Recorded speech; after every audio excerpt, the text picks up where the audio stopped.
தமிழக அரசியல் களம் பல தலைமுறை தலைவர்களை கண்டுள்ளது.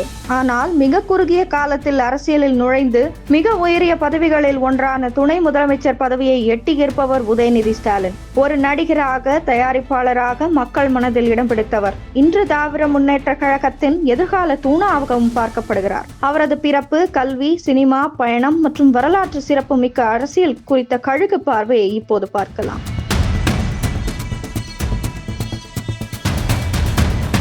1977ஆம் ஆண்டு நவம்பர் 27ஆம் தேதி சென்னையில் பிறந்தார் உதயநிதி. அவரது தந்தை தற்போதைய முதல்வர் மு.க. ஸ்டாலின், தாத்தா மறைந்த முன்னாள் முதல்வர் கருணாநிதி. தமிழகத்தின் மிக முக்கியமான அரசியல் குடும்பத்தில் பிறந்தாலும் உதயநிதியின் ஆரம்ப கால வாழ்க்கை அரசியலை விட கலைத்துறையிலேயே அதிக கவனம் செலுத்தியது. சென்னை எழும்பூரில் உள்ள புகழ்பெற்ற டான் பாஸ்கோ பள்ளியில் பயின்றார். சென்னையின் முக்கியமான கல்லூரியான லயோலாவில் வணிகவியல் பட்டம் பெற்றார். அவரது குடும்பத்தினர் 1950களில் இருந்தே அரசியலிலும் சினிமாவிலும் கோலோச்சி வந்ததால் அந்த சூழலிலேயே அவர் வளர்ந்தார். அவரது உறவினர்களான அருள்நிதி, தயாநிதி, அழகிரி ஆகியோரும் திரைத்துறையில் இருந்ததால் உதயநிதிக்கும் சினிமா மீதான ஆர்வம் இயல்பாகவே இருந்தது. அரசியலுக்கு வருவதற்கு முன்பு உதயநிதி ஒரு வெற்றிகரமான சினிமா தயாரிப்பாளராகவும் விநியோகஸ்தராகவும் இருந்தார். ரெட் ஜெயண்ட் மூவிஸ் மூலம் பல பிரம்மாண்ட படங்களை தயாரித்தார். 2012இல் ஒரு கல் ஒரு கண்ணாடி திரைப்படத்தின் மூலம் கதாநாயகனாக அறிமுகமானார். இவரது யதார்த்தமான நடிப்பும் நகைச்சுவையும் இளைஞர்கள் மற்றும் குடும்பங்கள் மத்தியில் இவரை ஒரு நடிகராக மாற்றியது. இருப்பினும் தனது அரசியல் பயணத்தை தீவிரப்படுத்திய பிறகு மாமன்னன் திரைப்படத்தோடு தனது சினிமா வாழ்க்கைக்கு முற்றுப்புள்ளி வைத்தார். முழு நேர அரசியலில் இறங்கினார். 2019ஆம் ஆண்டு உதயநிதியின் அரசியல் வாழ்வில் ஒரு மிகப்பெரிய திருப்பு முனை ஏற்பட்டது. அவர் திமுகவின் இளைஞரணி செயலாளராக பொறுப்பை ஏற்றார். தனது தாத்தா கருணாநிதி மற்றும் தந்தை ஸ்டாலின் வகித்த அதே பொறுப்பு என்பதால் இது ஒரு சவாலான பணியாக அவருக்கு இருந்தது. தமிழகம் முழுவதும் அவர் மேற்கொண்ட பிரச்சாரம் இந்திய அளவில் கவனத்தை பெற்றது. குறிப்பாக மதுரை எய்ம்ஸ் மருத்துவமனையின் தாமதத்தை கண்டுபிடித்து அவர் கையில் ஏந்தி வந்த அந்த ஒரு செங்கல் சமூக வலைதளங்களில் வைரலாகி அதிமுக பாஜக கூட்டணிக்கு ஒரு மிகப்பெரிய பின்னடைவை ஏற்படுத்தியது.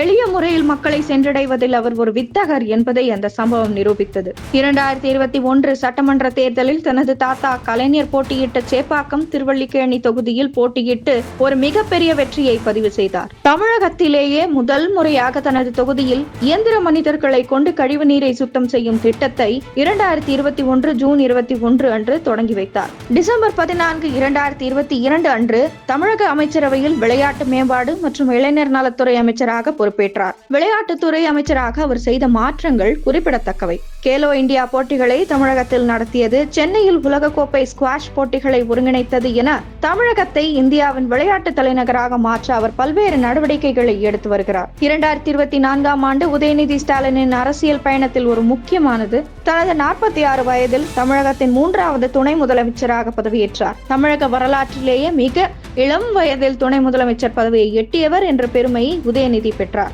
இதற்கு முன்பு மு.க. ஸ்டாலின் மற்றும் ஓ. பன்னீர்செல்வம் ஆகியோர் வகித்த இந்த பதவியை இப்போது உதயநிதி வகிப்பது அவரது ஆளுமைக்கு கிடைத்த அங்கீகாரமாக பார்க்கப்படுகிறது. உதயநிதியின் முக்கிய பொறுப்புகள் ஒரு ஒப்பீடு. காலம் 2019, பதவி தற்போது செயலாளர், அமைப்பு இளைஞரணி. 2021 சட்டமன்ற உறுப்பினர், சேப்பாக்கம், திருவல்லிக்கேணி. 2022 முதல் தற்போது கேபினெட் அமைச்சர், இளைஞர் நலன் மற்றும் விளையாட்டு மேம்பாடு. 2024 முதல் தற்போது துணை முதலமைச்சர், தமிழக அரசு. உதயநிதி ஸ்டாலின் தனது பேச்சுகளிலும் செயல்பாடுகளிலும் எப்போதும் சமூக நீதி மற்றும் பெண்கள் முன்னேற்றம் ஆகியவற்றை முன்னிறுத்துகிறார். தந்தை ஸ்டாலினை போலவே மக்களுடன் மிக எளிமையாக பழகுவது, குறிப்பாக இளைஞர்களுடன் ஒரு நண்பனை போல உரையாடுவது இவரது சிறப்புகளாக திமுகவினர் சொல்கிறார்கள். விஜயின் தாவேக போன்ற புதிய அரசியல் வரவுகள் 2026 தேர்தலை சூடாக்கி கொண்டிருக்கும் வேளையில் உதயநிதி ஸ்டாலின் திமுகவின் மிகப்பெரிய யூத் ஐகானாக திகழ்கிறார். சினிமாவில் இருந்து வந்தாலும் தனது செயல்களால் ஒரு முதிர்ந்த அரசியல்வாதியாக அவர் உருவெடுத்துள்ளார். எது இருப்பினும் இனி வரப்போகும் காலம் உதயநிதிக்கு கடுமையான சவால் காத்திருக்கிறது என்பதே அரசியல் விமர்சகர்களின் பார்வையாக இருக்கிறது. இதற்கான முக்கிய காரணம் மாறி வரும் தமிழக அரசியல் சூழ்நிலைதான். என்னதான் உதயநிதி சட்டமன்ற உறுப்பினராக மக்கள் தேர்ந்தெடுத்தாலும் அவரை அமைச்சர், துணை முதலமைச்சர் என்ற இடத்துக்கு அழைத்து சென்றது அவரது தந்தையும் முதல்வருமான ஸ்டாலின் தான். இதன் காரணமாகவே வாரிசு அரசியல் என்ற விமர்சனமும் வலுவாக வைக்கப்படுகிறது. குறிப்பாக எதிர்க்கட்சியாக இருக்கும் அதிமுக இதை வலுவாக மக்கள் மத்தியில் எடுத்து செல்கிறது. ஒரு சாதாரண கிளை செயலாளர் இன்று அதிமுகவின் பொதுச் செயலாளராக மாறி உள்ளேன். இது திமுகவின் நடக்குமா ஸ்டாலின் குடும்பத்தை தவிர வேறு யாராவது கட்சியின் தலைமைக்கு வர முடியுமா என எடப்பாடி பழனிசாமியின் விமர்சனம் அரசியலை கடந்து நடுநிலையாளர்களையும் யோசிக்க வைத்துள்ளது. ஸ்டாலினுக்கு பிறகு உதயநிதியை திமுக சீனியர்கள் ஏற்றுக்கொள்வார்களா என்ற கேள்வியும் எழுந்துள்ளது. குறிப்பாக உதயநிதியை விட சீனியராக கட்சிக்காக தன்னை முழுவதுமாக அர்ப்பணித்து வேலை செய்து வரும் கருணாநிதியின் மகள் கனிமொழி என்ன செய்ய போகிறார் என்ற கேள்வியும் எழுந்துள்ளது. உதயநிதி தனது அரசியல் வாழ்க்கையின் சோதனை காலத்தை இனி வரும் காலங்களில்தான் பார்க்க போகிறார். தாக்கு பிடித்து சாதிப்பாரா அல்லது சரிவாரா என்பதை பொறுத்திருந்துதான் பார்க்க வேண்டும்.